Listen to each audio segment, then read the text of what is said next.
नमः शिवाय। नमस्कार दोस्तों, मेरे चैनल व्रत एवं कथा में आपका स्वागत है। तो आज मैं आपके लिए पोपाबाई की कथा लेकर आई हूँ। कथा सुनने के बाद मेरे चैनल को लाइक, शेयर, कमेंट और सब्सक्राइब करना ना भूलें। सब्सक्राइब करने के बाद बेल आइकन को प्रेस करें ताकि मेरी वीडियो की नोटिफिकेशंस आपके पास सबसे पहले पहुंच सके। तो व्रत कथा कुछ इस प्रकार है। किसी गांव में एक भाई बहन रहते थे। भाई की शादी हो गई थी लेकिन उसकी बहन की शादी नहीं हुई थी। बहन का नाम पोपाबाई था।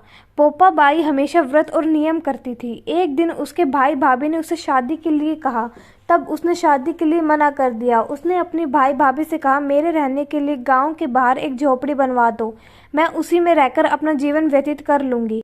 गांव के सभी लोगों से कहा, हे गांव वालों, आप लोग अपने अपने गाय बछड़े को मेरे झोपड़े के पास घास चरने के लिए छोड़ दिया करो। मैं सभी के गाय बछड़ों की देखभाल किया करूंगी। जो भी बचा कुचा खाना हो वह भेज देना, मैं वही खाकर रह लूंगी।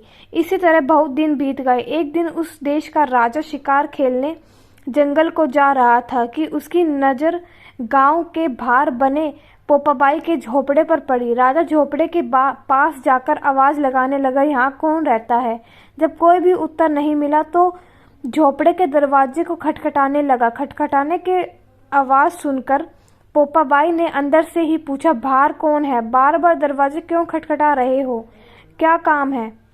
तब राजा ने उत्तर दिया, मैं इस देश का राजा हूँ, मैं तुम्हारे साथ विवाह करना चाहता हूँ। पोपाबाई ने कहा, अपने महल को लौट जाओ, मैं पराये पुरुष का मुंह नहीं देखती।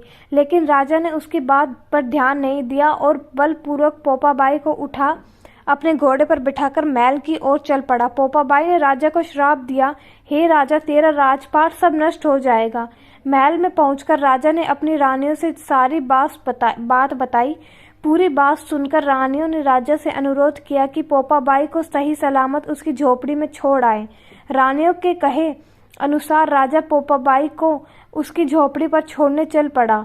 रास्ते में पाप की नदी आई जिसमें राजा डूब गया। पोपाबाई मृत्यु के बाद धर्मराज के दरबार में पहुंची। वहां धर्मराज ने उसे स्वर्ग का राज दिया। किसी गांव के एक सेठ सेठानी की मृत्यु हुई। वह दोनों मृत्युलोक से स्वर्ग लोक को आए लेकिन स्वर्ग का दरवाजा बंद पड़ा था। उन दोनों ने धर्मराज जी से स्वर्ग का द्वार खोलने के लिए विनती की। तब धर्मराज ने कहा कि इस पर पोपाबाई का राज है। सेठ सेठानी ने कहा, हम पोपाबाई को नहीं जानते।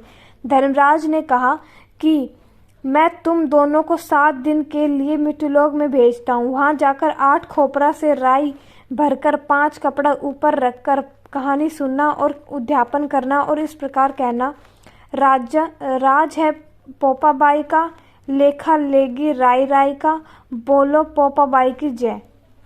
धन्यवाद। ओम